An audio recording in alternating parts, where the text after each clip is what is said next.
बोलो बम हर हर महादेव। मैं नीलोत्पल मृणाल और मैं इस वक्त हूँ बाबा बैजनाथ की धरती, बाबा बासुकीनाथ की धरती पर। पूरा इलाका, पूरा क्षेत्र, पूरा राज्य और मैं तो कहूँ कि पूरा देश सावन के रंग में रंगा हुआ है।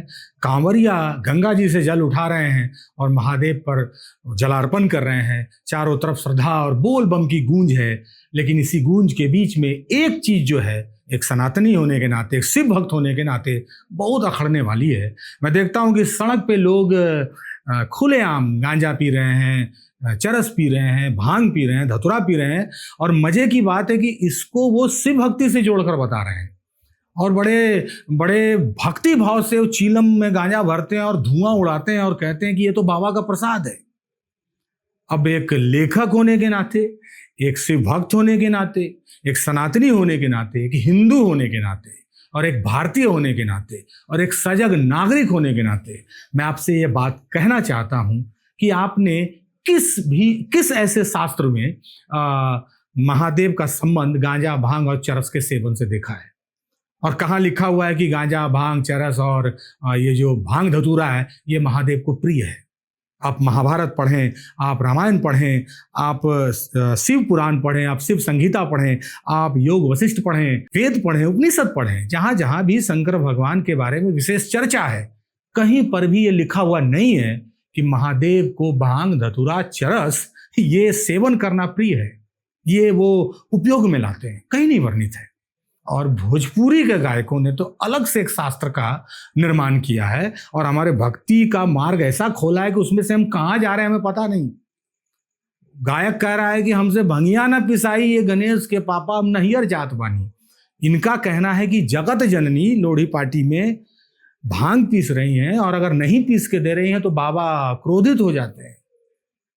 इनको क्या लगता है भोजपुरी के गायकों को कि कैलाश पर्वत जो है वो हमारे ही गांव मोहल्ला का कोई टोला है और पता नहीं हम इसको किस तरह से स्वीकार करते हैं। मैं आपसे यही निवेदन करूंगा कि शिव भक्ति का अर्थ समझिए। महादेव एक ऐसे तपस्वी हैं, एक ऐसे योगी हैं जो संयम के देवता हैं, उन्माद के नहीं, जो वैराग्य के देवता हैं, वैभव के नहीं, जो धैर्य के देवता हैं और उन्मुक्तता के नहीं, जो हमें सत्य की राह पर ले जाते हैं, जो हमें वैराग्य सिखाते हैं, जो हमें ध्यान सिखाते हैं, जो हमें योग सिखाते हैं, जो हमें सत्य का रास्ता दिखाते हैं। उस महादेव से अगर हम नशा को जोड़ेंगे, व्यसन को जोड़ेंगे तो हम कैसे सनातनी हैं?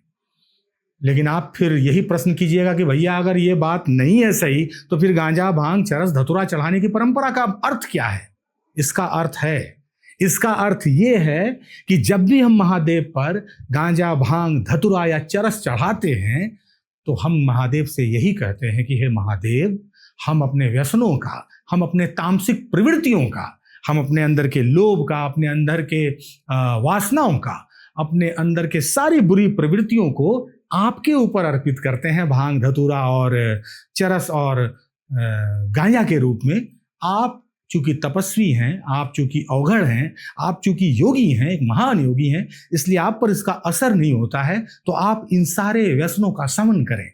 इसका अर्थ ये होता है, नाश करें इन व्यसनों का। इसीलिए आपने शास्त्रों में पढ़ा होगा कि जब समुद्र मंथन होता है तो उस विष निकलता है और देवता डर जाते हैं, असुर डर जाते हैं कि इसको कौन पिएगा। तब वो भी कहते हैं कि महादेव पर इसका अर्पण करते हैं, क्योंकि महादेव पर इस व्यसन का कोई असर नहीं होना है। महादेव उस विष को अपने कंठ में धारण करते हैं और यहाँ भी एक संकेत देते हैं कि बाबू, हम महादेव हैं फिर भी जहर को अपने अंदर नहीं उतार रहे हैं क्योंकि नुकसान कर जाएगा, इसीलिए कंठ में रोके हुए हैं। और हम भक्त कैसे हैं? जो महादेव के नाम पर हर तरह का जहर अपने अंदर डाल रहे हैं, गांजा पी रहे हैं, चरस पी रहे हैं और खुलेआम पी रहे हैं, भांग खा रहे हैं, है ना। आप करिए नशा, अगर आपको मेरी बात बुरी लग रही है तो आप आजाद हैं करने के लिए, लेकिन इसको शिव भक्ति से मत जोड़िए और अपने पीढ़ियों को एक गलत संदेश मत दीजिए, गलत परंपरा उनके हाथ में मत थमाइए। शिव पर गांजा, भांग, चरस चढ़ाने का मतलब है कि हम अपनी कुप्रवृत्तियों को उन पर अर्पित करके उनका नाश कर रहे हैं, ये है इसका अर्थ। तो याद रखिएगा कि शिव हमें संयम सिखाते हैं, शिव हमें धैर्य सिखाते हैं, शिव हमें ध्यान सिखाते हैं। सत्य, तप, योग, करुणा और संयम शिव भक्ति का ये 5 तत्व है। इसी पंच तत्व पर शिव की भक्ति है। इस सावन अगर इन 5 तत्वों का थोड़ा भी अंश हम में आ गया, हमने से अगर धारण कर लिया, तो समझिएगा कि महादेव की कृपा आप पर बरसी है। तो मैं तो यही कहूँगा कि लोक परंपराओं के कारण या कुछ तांत्रिक प्रवृत्तियों के कारण हमने जो गलत रास्ता पकड़ लिया है, गलत अर्थ पकड़ लिया है शिव भक्ति का, और हम कहते हैं कि गांजा भांग बाबा को प्रिय है, इससे मुक्ति पाइए। इस भ्रांति को तोड़िए, युवाओं का मार्गदर्शन करिए, युवाओं के बीच जागरूकता फैलाइए कि महादेव नशा मुक्ति के देवता हैं। तो शिव भक्ति का अर्थ है नशा मुक्ति। और इस सावन यही संकल्प लें कि हम आने वाली पीढ़ियों को ये बता पाएं कि महादेव किस तरह से हमें व्यसनों से मुक्त करने वाले देवता हैं। सावन की ढेर सारी शुभकामनाएं, आप पर महादेव कृपा बरसाएं। खूब भजन करिए और जल लाइए, गंगा जी से महादेव पर चढ़ाइए, उनकी कृपा पाइए। जय हो। हर हर महादेव। बोल बम।